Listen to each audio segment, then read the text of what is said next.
আজ আমি 3 বছর পর মন্দিরে প্রবেশ করছি। 3 বছরের বেশি ছাড়া কম হবে না, আনুমানিক আইডিয়া করে বললাম 3 বছর, পুরোপুরি 3 বছর পর মন্দিরে আজকে আমি নীলষষ্ঠী পুজো করতে যাচ্ছি। সঙ্গে আমার পুচকোও এসেছে। আমার তো খুবই ভালো লাগছে যে এতদিন পরে আমি পুজো করতে পারবো।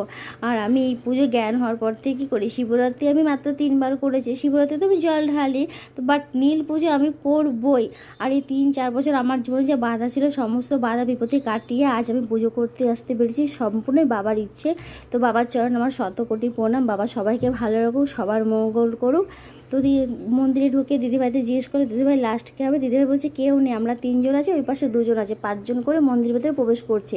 আর সন্ধ্যের থেকে খুব ভিড় হবে। আমি বলছি হ্যাঁ, এর জন্য বিকেল বিকেল চলে আসলাম পুজো করতে। তো মন্দিরের ভেতরে ঢোকার পরে যেন আমার মনের ভেতর যেন কী যেন ভারী কিছু চাপা ছিল, সেটা যেন আজ একটু নেমে গেল। আমি একটু হালকা হলাম। সবই বাবার ইচ্ছা, বাবা যা করেন সবার মঙ্গলের জন্যই করেন। শুভ